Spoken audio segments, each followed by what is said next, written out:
Why are humans so divided? I want you to imagine the world at its very beginning, when there were no borders, just normal human beings wandering around and trying to discover new things. How was their life? Then suddenly we started to grow in number, and as we were too many, the first civilizations appeared. I'm talking about Greece, Egypt, Mesopotamia, China. And the civilizations needed to create something to control us. So they divided us in social pyramids. They gave us politics. They gave us something to believe in. They gave us a nationality and a language. Then these civilizations needed to know who was the most powerful. So we started to fight against one another, and we forgot that we were once brothers in the very beginning. Thanks to that, the world is now as we know it, divided in 195 countries or so, more than 4,000 religions, and several types of politics. They created borders. They made us believe they were real, and they told us that we were all different, but we are not.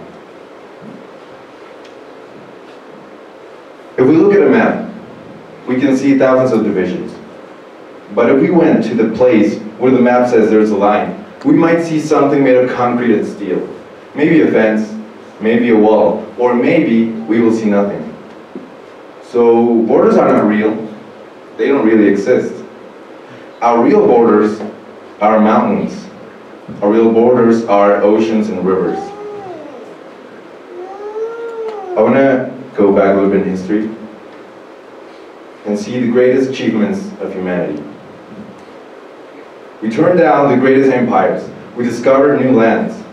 We abolished monarchy. We fought for human rights. Women fought for their rights.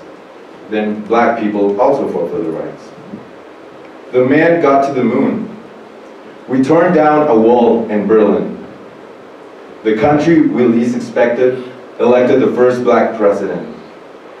Now, just weeks ago, two countries that hated each other signed a treaty to bring peace to their people.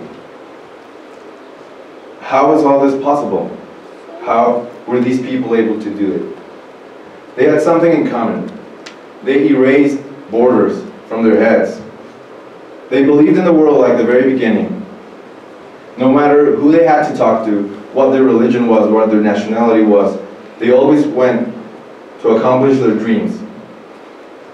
So what does this mean? This means that if you have the capacity to erase the borders from your head and look at the world like the very beginning and view us as one, you will accomplish the greatest achievements in the world. All problems, all conflicts, all wars, are problems with education, with poverty, with the youth, are caused because the people don't understand this, and they seek only the better for themselves, the love of one's own, not the love of their people, not the love of their country, not the love of their world, just themselves. Could you imagine a church of all the religions? Well, me neither. But I had this opportunity to be in Houston last summer, and my uncle took me there. They had the Bible, they had the Quran, they had several other books. And what I saw there was breathtaking. I could not believe I was there. Different people with different nationalities, with different religions in the same place, each of them praying to whatever they believed in. How is this possible? We can make a change. How? Respecting everyone. That we will not treat someone differently just because of his race, of his nationality, of his religion. That whatever we're going to dedicate, we will be good at it. And we will always work to live this world better than how we found it in the past. In 1990, Carl Sagan asked NASA to turn Voyager 1 and take a picture of Earth at its farthest point. So when he saw the picture, he said, "That's home. That's everything we know. Every human being that has ever existed.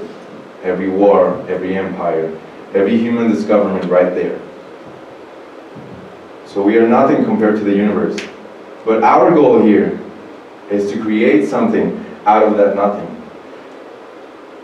But we have to do it together, because we are all we have. You know what? Now that I think of it, I'm glad they divided us in the very beginning. Because thanks to that, they gave us the opportunity to make a change right now. Even though we are separated, they gave us the opportunity to come together and to be one. How boring would the world be if we were all the same? Thanks to that, we can travel, we can discover new places, we can know what love means in different religions and what love means in different countries. We can meet new people. Thanks to that, we have something new to discover every day. We can make the change. Why don't we turn freedom as our politics? Why don't we turn love as our religion? Why don't we turn the world our nationality? There is no solution to this. The solution is every single one of us. So let's change it. Here. Let's change our mind. Your mind. And let's change the world. Thank you.